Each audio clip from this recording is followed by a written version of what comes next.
I'm not going to waste any time because this might actually be the biggest update that we've had all year. And I just want to get into it. It's been out for an hour and I waited with watching it. So let's go right ahead and see what the future of LOR is going to look like. Here we go. Hi friends, welcome back to another Dev Snapshot. Today is August 1st, so anything that happens after that date, we won't know about it, so you'll have to tell us in the comments. That's over a month ago. Today we'll be talking all things Nightmares with senior designer Brian Koplek. And a few pleasant surprises with executive producer Eric Shen. And what are these surprises? There are things like new adventures, the latest on new champions we'll be introducing to lore, the return of battle passes, sped up game animations, and then finally, raising the level cap for champs and your legend level. Okay, that's more than I thought. So they say new champions. Do they mean... I'm assuming that means new champions. Like, if there's ever going to be a moment for new champions, it's got to be this one, right? It's got to be new, actual new, not the Yeti champion, just new champions. First up, weekly Nightmares, which we unleashed last month to challenge your roster and skills. It can be tough to balance fright with delight, and we'll want to see more data before making changes. But it's been nice to see that players are hype about weekly Nightmares, and we think they serve as a good endgame goal for players to achieve. And overall, we like the feel of these new variable adventures mixing things up, but we're most interested in what you like, so keep the feedback coming. Okay, here's my feedback. Here's my honest feedback about weekly Nightmares. The modifiers are shit. I like them a lot, and I think Deadly doesn't really matter. If that's going to be like the default go-to modifier, that's fine. Double spell damage. Times 1.5 stats, fine, but the rest of the modifiers are just kind of ass. And if there's only like 10 new ones, we're not really getting any new content. I want real modifiers. I want stuff like every card that has 5 attack is ephemeral. Every card that costs 2 or less dies immediately. I want stuff like that. I want like actual modifiers and not just like more of the stuff that we already have, but slightly different. Like actual ways to mix up the game. Our next new adventure will ship with 2 different difficulty tiers so everyone can enjoy it, and will come with rewards to help you build out your collection of champs. Speaking of things we're shipping, we're also going to be releasing the first of many Path-exclusive champions starting next month. This means a new champion we've never seen in lore before, designed specifically for the Path of Champions. Okay, finally. So, this means that next month, which is October, I guess October is just going to be like the Arcane update instead of November. I don't really know because the patch cadence is a bit weird, right? With the Arcane release. So I'm assuming we got like, I don't know, Warwick or something next month. I don't know how many are they getting. Warwick and Bessa. Rotation patch next, then Arcane. We're getting 4 new champions. There's no shot. We're also excited to announce that you'll be able to make progress on unlocking this next month. We're getting 4 new champions. Which are also coming back. Battle passes have been a highly requested we knew about this and a staple of our releases in the past that we're eager to bring back to lore. Now we've looks been pretty good, by the way. On some core changes to make sure we can deliver these passes one. This is after big. another. Every month. We're also changing the rewards to be focused on the Path of Champions instead of a mix of PvP and PvE content like before. And we're going to lean those battle pass rewards toward the content releasing alongside it. The free track will give you enough fragments to 2-star the new champ, plus 10 star crystals of that champ's region, as well as a few other goodies. The premium track rewards are way too long to list, but highlights include 80 wild fragments, multiple star vessels, a major gemstone vessel, and several reliquaries and vaults, including a diamond vault. And the premium track will be available for the same coin cost as the old vent pass. Finally, we're tuning new battle passes to be easier to complete. Previous passes saw an average this is for scrubs. I don't care. Which is a bit low for our liking. We want to ensure that more players get the full value of the pass, while still having each one offer an enjoyable set of activities. Now here's something else that you've been talking about for a while. Speeding up animations in-game. Happy to report that we've gotten past the prototype phase and are planning a release of beta version sometime in an upcoming patch. The speed up feature will only work in the Path of Champions, but you will have the option of 4 different speed levels. Keep in mind that our game was not built with this in mind, so you're probably going to see some rough edges here and there, but let us know your thoughts. I mean, okay, it's fine. I don't know. This is like, if you're playing offline, this is really good, but if as a streamer, I don't think that's great, actually. I was really hoping that animations just become like smoother and that taking actions is a lot more seamless. But if everything is 4 times speed, it's just like, yeah, you're still waiting for the thing to resolve. It resolves slightly faster. I'd rather just like be able to like jam my cards one by one. And then Runeterra isn't really built for that, so I kind of understand that this is the best they could do. But my incentive with this was always look at how Nami plays in Path, and if you can remove that animation time, if you can just let me jam my cards while like all my actions kind of go on a stack that resolves as soon as like the animation are done, that would have been perfect. But I kind of get why this is the way it's done. That's once the feature is live. We hope you love it. Lastly, good news it's for good. everyone It's who's good news capped either out on way. Legend level or champ levels, and looking for more rewards for your time spent. We'll be raising both those caps on those soon. And making more adventures. Oh, And level more 50. relics. And more features. And more battle passes. And more relics. And even more relics? And more champions. Definitely more champions. More Okay. new champions. 4 more new champions this year. Wait. This year? This year? All stuff we'll cover in the next. Hold up. Okay, 4 champions this year. So not just like next month, but before December ends, essentially? Before 2025? Are they all Path exclusive, though? I'm assuming they're all Path exclusive, if I had to guess. Warwick, Victor, and Bessa Fiddlesticks? All I see is Fiddle? Okay. Low-key, though. If that's the case, if it's before the end of the year, here's what they could do, right? They could do October, Fiddlesticks, because Halloween month. Give me like Nocturne and Fiddlesticks in Path, right? Like 2 spooky champions for the spooky month. That would do it. And then for November, give me like Warwick and Bessa and 1 more. Okay, that's kind of hype, dude. That's kind of sick. 4 new champions. And I guess that means that when these updates happen, it's going to be like champions get upgraded to have 6-star. Maybe a champion that's already in LOR gets added to Path of Champions, plus new champions. That's really sick. New or new for Path? No, new. Like actual never seen before in LOR. I'm assuming like if they hype it up this much, it's got to be entirely new champions with new art and etc. I wonder if that means that they get like follower cards or spell cards. I would assume so, but I don't really know. They will be Path exclusive. Is that confirmed already? Okay, let's go through this. This is LOR report. And if I'm not mistaken, a lot of the information that you're posting right now comes from the interview between Spicy Toast Gaming and a developer. Okay, let's see. So what do we have?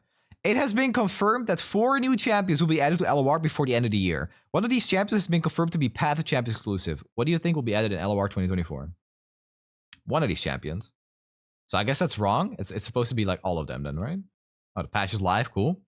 Champion levels will be increasing from 30 to 50 in the upcoming patch for Path of Champions. Legend level will be increasing to 80. Okay, but do we know about the upgrades from 30 to 50? I would assume this is just like you get a couple of shards. Yeah, like level 30 to 50 just gives you like a couple of resources and not just like power for your champion. Maybe like 1 or 2 power nodes where you get actual stuff to become stronger. I guess. I don't really know. Mainly epic relic legendary increase rerolls more. Oh, that's really good. That's quite good. Nothing for specific cards. Okay, got it. Also, Reptos taking for the full year. Extra revives. I mean, I'll take it, dude. Adventures are getting pretty rough. It sounds like the next Path exclusive champion will interact in some way with the Path champion specific mechanics such as items, relics, gold, etc. And B. Kopelek talks about the new champion very lightly in his interview. Okay, I want to give a shout out then to Spicy Toast Gaming.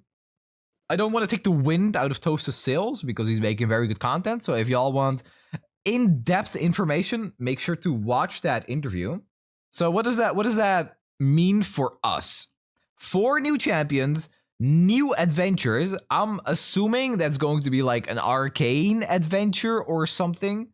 A arcane-based adventure. Plus, like in November, we get arcane-based champion. Like, I mean, Warwick and Mbessa just make too much sense.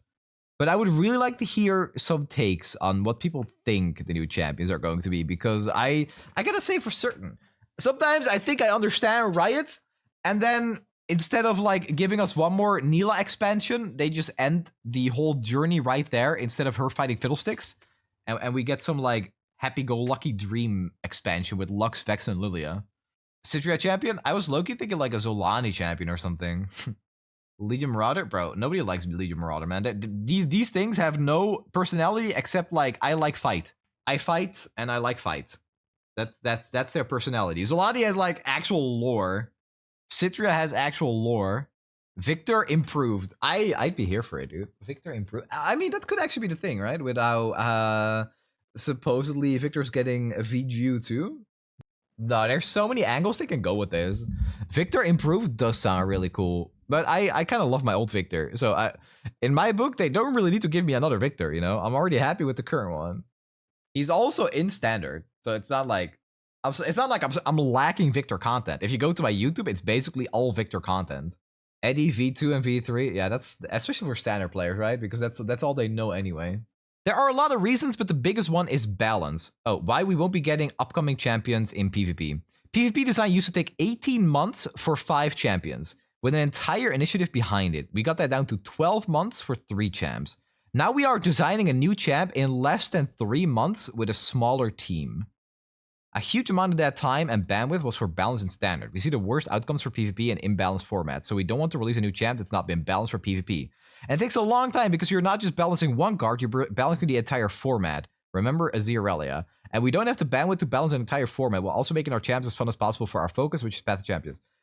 I mean, I don't know, like, that's really all that needs to be said, right? What if they added Rengar and made Ishtal a new region? Yeah, now that PvP is not a focus, Ishtal could easily be a thing. I think I would like it more if Ishtal was a region we can go to for adventures rather than a region that gets added to the game, if that makes sense. I would like those champions to still be Runeterra, because in that sense, if PvP ever does come back, it makes it a little more likely if they're not just like making complete fundamental changes that will be even harder to balance. That's just how I feel about it, though. Void? Yeah, I want to go to the Void in PvE. I don't want a new Void region. And I'm saying that for balance reasons, because somewhere in the back of my mind, I am still coping every single day, every night I go to sleep. I sit next to my bed, I do a little prayer, and I go, please don't let me be the only person that spends a ridiculous amount of gold on PvE so that one day maybe PvP can return. And if Void or Ishtal or whatever gets added as 11 and 12 region, the chances of PvP coming back are abysmal. So this is just like something we'll have to deal with, I guess. Couldn't they just do Void Ishtal as one region? Maybe they could. Maybe they could. They probably could, but again, PvP would be an unbalanceable hell.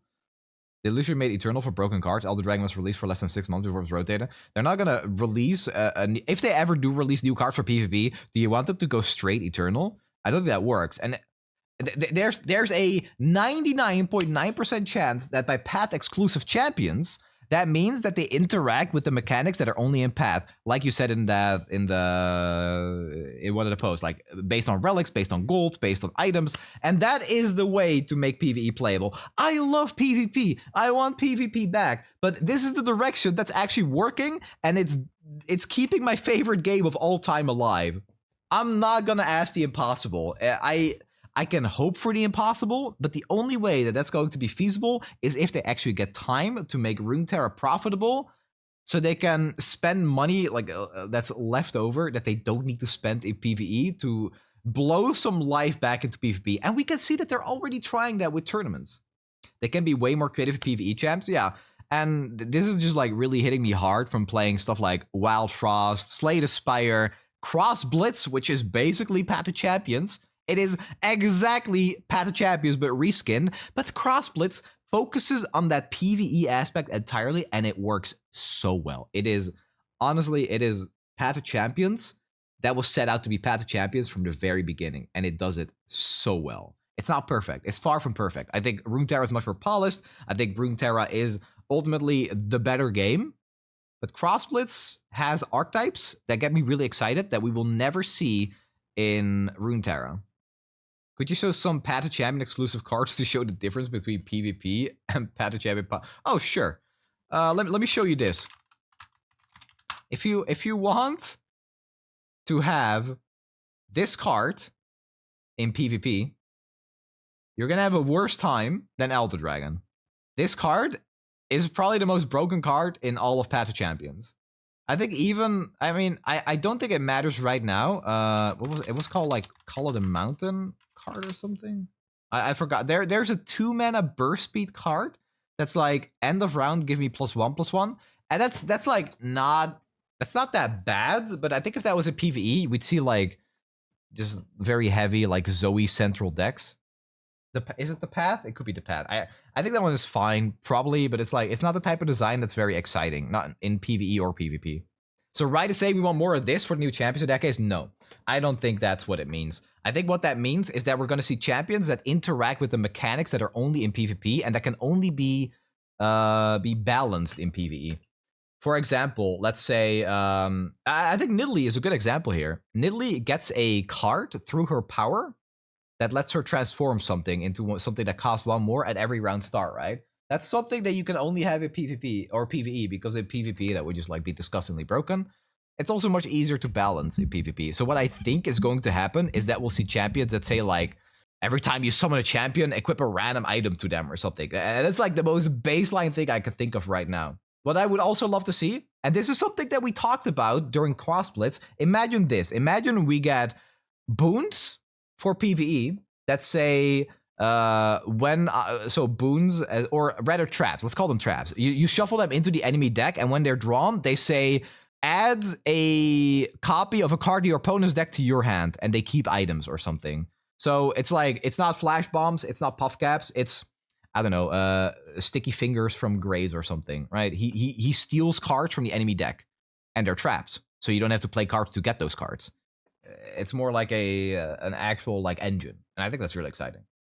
The cooler nab, there you go. So I love PvP, but I'm being realistic, and I want to keep doing Runeterra. I want to keep making content for Runeterra. I want to keep streaming Runeterra. I have a couple of cool videos coming out to YouTube as well. Blade Dance Guide is coming soon to TM this Saturday. We're doing the Kaisa cosplay, so everything is kind of just like coming together for Runeterra. It'll be a good time. It'll be a good time. So just keeping the game alive in a direction that's working for them. I'm happy. I'm very happy. But I am very excited to find out what those 4 new champions are. I hope it's Fiddlesticks and Warwick